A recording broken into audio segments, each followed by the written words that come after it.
Welcome to my channel. Jangan lupa like, share, komen, dan subscribe.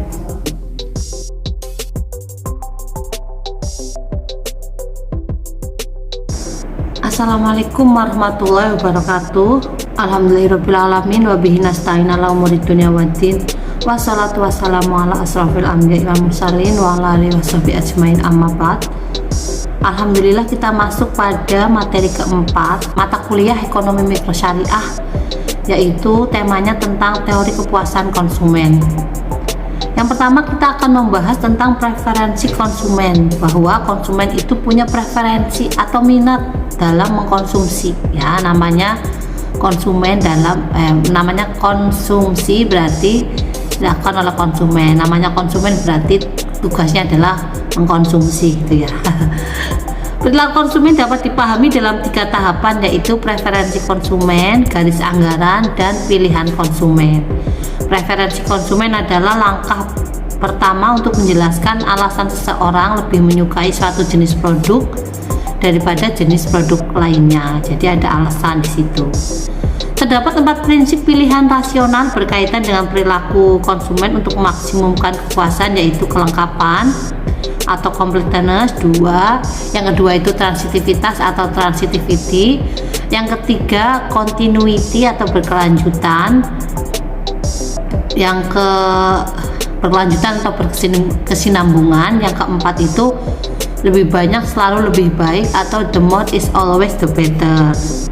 Keterangan 4 apa tadi pilihan rasional ini sudah dijelaskan kemarin pada materi ketiga, tema rasionalitas ekonomi. Baik, untuk lanjut materi tema selanjutnya atau pembahasan selanjutnya adalah tentang kurva indifference. Kurva indifference adalah kurva yang menunjukkan berbagai kombinasi dari 2 macam barang yang memberi kepuasan yang sama kepada seorang konsumen. Sifat kurva indifference adalah semakin jauh kurva indifference dari titik origin, maka semakin tinggi tingkat kepuasannya. Sifat yang selanjutnya adalah cembung ke titik origin. Yang ketiga, turun dari kiri atas ke kanan bawah dan tidak saling memotong.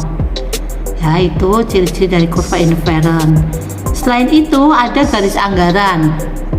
Garis anggaran atau budget line adalah keinginan yang dimiliki konsumen untuk memaksimalkan tingkat kepuasan yang memiliki batasan, yaitu berupa dana yang tersedia untuk membeli kedua jenis barang tersebut. Jadi garis anggaran ini ada batasan, konsumen pengen beli macam-macam, tapi ada batasan dananya atau anggarannya atau duitnya itu terbatas, ya. Jadi di sini kita bisa ngerem, pengen macam-macam duitnya nggak ada, ya nggak usah banyak bertingkah, ya. Lalu yang selanjutnya, penjelasan berikutnya adalah garis anggaran atau budget line adalah kurva yang menunjukkan kombinasi konsumsi 2 macam barang yang membutuhkan biaya atau anggaran yang sama besar. Jadi bisa sama besar atau agak besar sedikit, satunya agak kecil, yang penting masih mencukupi dananya, ya, atau tidak jompleng atau apa, ya, atau tidak kekurangan, tidak minus, ya. Nanti saya akan contohkan untuk macam-macam kombinasi itu, ya. Yang untuk garis anggaran, contohnya adalah seseorang akan membeli mie ayam dan es teh, gitu ya. Mie ayamnya harganya 8.000, es tehnya 3.000, uangnya ada 20.000, ya. Bagaimana konsumen itu akan mengkonsumsi sesuai dengan batasan anggaran atau batasan dananya? Berarti dari uang 20.000 itu konsumen bisa membeli mie ayam 2, ya. 8.000 tambah 8.000 ditambah es teh 1, jadi 19.000, ya. Lalu berikutnya, pilihan berikutnya adalah konsumen membeli mie ayam 1 dan es teh 1, totalnya 11.000, ya. Tadi 19.000, yang ini 11.000.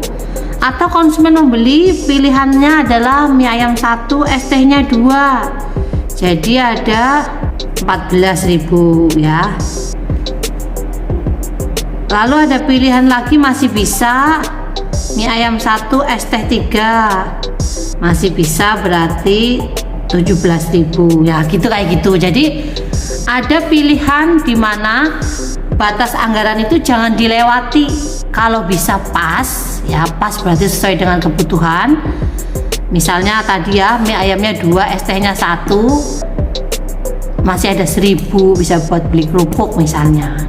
Yang tidak dikehendaki adalah jika pengen macem-macem tapi uangnya kurang, mie ayamnya 3 es tehnya 1 ya kurang uangnya, lalu mie ayamnya 2 es tehnya 2 juga kurang, es tehnya cuma bisa 1 gitu ya.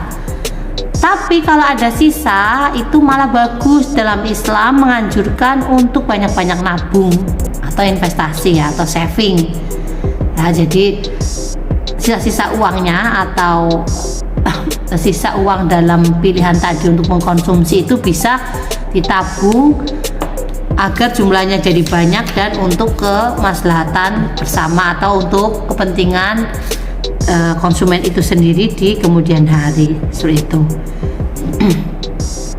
Setelah kita membahas garis anggaran tadi ya beserta contohnya, nanti akan ada kurva, nanti akan ada insert ya di sebelah atas itu, nanti saya insert gambarnya, garis anggarannya itu ada sumbu Y dan sumbu X, kemudian kombinasi antara barang 1 dan barang 2, lalu ada BL itu budget line atau garis anggaran tadi. Selanjutnya yang dibahas adalah solusi optimal. Solusi optimal adalah yang harus dipecahkan oleh setiap konsumen dalam kemungkinan 2 kasus yang berbeda ya. Solusi optimal ini dari anggaran yang dimiliki tadi, mau milih mana, mau maksimalisasi tingkat kepuasan atau mau minimalisasi garis anggaran ya, ada pilihan 2 itu. Saya jelaskan dulu yang pertama, maksimalisasi tingkat kepuasan pada garis anggaran tertentu. Jika konsumen dihadapkan pada suatu garis anggaran tertentu di mana individu tersebut hanya memiliki sejumlah uang, sedangkan dia harus mampu memutuskan tingkat konsumsi yang optimal dalam memaksimumkan kepuasannya. Contoh, konsumen dihadapkan pada berbagai alternatif pilihan barang ya. Alternatifnya itu, alternatif A itu barang X 5, barangnya 10, pengeluarannya 10.000, total pendapatannya 20.000. Kalau alternatif B, barang X-nya 10, barang Y-nya 15, pengeluarannya 15. Jadi total pendapatannya 20 masih bisa ya. Tadi yang 10.000 masih bisa, 15.000 masih bisa. Sekarang variasi atau alternatif yang C, alternatif pilihan yang C adalah 15 dan 20. Pengeluarannya 20, total pendapatannya 20. Jadi berdasarkan tabel tersebut, maka alternatif C lebih baik dari A dan B karena C seluruh pendapatan yang dimiliki telah dibelanjakan. Sedangkan pada A dan B masih ada selisih yang belum termanfaatkan untuk konsumsi. Nah, yang belum termanfaatkan inilah yang tabung atau bisa di saving ya tadi ya. Sesuai dengan contoh tadi mie ayam dan es teh tadi. Tapi kombinasi yang pas atau sesuai dengan budget itu yang lebih baik karena biasanya lebih memuaskan konsumen. Konsumsi berdasarkan budget ya, berdasarkan garis anggaran atau budget line. Yang kedua, milih meminimalisasi. Tadi kan yang maksimalisasi, yang sekarang minimalisasi garis anggaran pada tingkat kepuasan tertentu. Misal seorang konsumen telah merasa puas apabila ia mengkonsumsi sejumlah barang tertentu. Ia akan mendapat kepuasan maksimal tapi dengan jumlah pengeluaran yang lebih rendah. Ya ini ya. Konsumen akan lebih menyukai alternatif C karena ia dapat mengkonsumsi barang X20 dan Y30 dengan pengeluaran yang jauh lebih rendah. Ya ini. Kalau yang meminimalisasi itu pilihan mana yang sekiranya bisa saving lebih banyak. Nah, itu milih yang minimalisasi. Nah, yang tadi maksimalisasi uangnya habis karena terpuaskan, tapi kalau yang minimalisasi itu milih yang sisanya lebih banyak, yang sisanya paling banyak, itulah yang bisa membuat kepuasan konsumen. Itu ya. Selanjutnya teori kepuasan konsumen perspektif Islam ya. Di sini akan ada membahas tentang kurva isomaslahah atau IM, kemudian ada budget syariah line atau garis anggaran syariah. yang ketiga corner solution, yang keempat permintaan barang haram dalam keadaan darurat ya. Yang pertama itu kurva isomaslahah, yaitu menunjukkan kombinasi dua barang atau jasa yang memberikan maslahah yang sama. Semakin tinggi kurva IM isomaslahah berarti semakin banyak barang yang dapat dikonsumsi, yang berarti semakin tinggi pula tingkat maslahah konsumen. Bentuk tingkat kepuasan yang cembung terhadap titik O menunjukkan adanya diminishing marginal rate of return, yaitu semakin banyak suatu barang yang dikonsumsi akan meningkatkan kepuasannya. Namun pada tingkat tertentu kepuasan yang didapat akan semakin menurun. Dalam Islam, bahwa yang lebih banyak barang yang halal akan lebih baik kepuasannya. Jadi semakin banyak, seperti prinsip the more is always better dalam Islam, atau khususnya untuk barang-barang yang halal itu semakin baik. Misalnya semakin banyak membaca Al-Quran berarti lebih baik, semakin banyak minum apabila sedang dehidrasi berarti baik, kayak gitu ya. Mahasiswa nanti bisa membedakan mana-mana yang lebih baik, lebih banyak itu lebih baik, dan lebih banyak tapi madorot atau lebih buruk ya. Kalau yang dicontohkan dalam teori ekonomi mikro syariah ini, yang lebih banyak tapi lebih baik, contohnya mengkonsumsi atau membaca buku juga bisa ya. Membaca buku 1 bisa bikin pinter, apalagi membaca buku 2 tambah wawasannya luas gitu. Yang kedua, budget syariah lain atau BSL, budget syariah lain atau garis anggaran syariah. BSL berada di bawah budget lain karena adanya batasan dalam syariat Islam ya. Kalau tadi yang saya bahas itu BL budget line, lalu budget syariah lain itu ada di bawahnya garis BL tadi, karena dalam Islam itu ada batasan-batasannya. Kalau yang budget line itu habis selesai, tapi kalau BSL itu ada habis tapi harus yang halal, habisnya itu buat barang-barang yang halal, habisnya itu jangan mendolimi, habisnya itu dan lain-lain yang sesuai dengan prinsip syariah. Ini ada keterangannya ya. Keterangannya itu larangan mengkonsumsi barang haram, larangan riba, larangan untuk konsumsi barang berlebihan, lalu ada kewajiban berzakat. Jadi jangan budgetnya habiskan semua, ada kewajiban berzakat, infak, sedekah ya. Ada anjuran dari agama untuk banyak-banyak sedekah, infak juga seperti itu. Selanjutnya yaitu corner solution atau solusi pojok. Bila dikaitkan dengan solusi optimal, yaitu maksimalisasi tingkat maslahah pada garis anggaran tertentu dan minimalisasi garis anggaran pada tingkat maslahah tertentu. Ini sama kayak prinsip yang tadi, maksimalisasi kepuasan dan minimalisasi garis anggaran ya. Cuma ini lebih memperhatikan maslahah, bisa memberi maslahah atau tidak ya. Maslahah tingkat memaksimalisasi tingkat maslahah pada garis anggaran tertentu. Solusi pojoknya adalah konsumen semakin memperbanyak konsumsi atas barang halal dan meningkatkan konsumsi barang dan meninggalkan konsumsi barang haram, sehingga tingkat maslahah akan semakin meningkat. Nah, sekiranya barang-barang haram ya ditinggalkan, jadi itu malah meningkatkan maslahah. Lalu yang untuk minimalisasi itu, minimalisasi garis anggaran pada tingkat maslahah tertentu, konsumen akan semakin mengurangi garis anggaran untuk mendapatkan tingkat maslahah tertentu atas barang haram dan barang halal. Jadi bisa memilah mana yang barang haram, mana yang barang halal untuk dikonsumsi.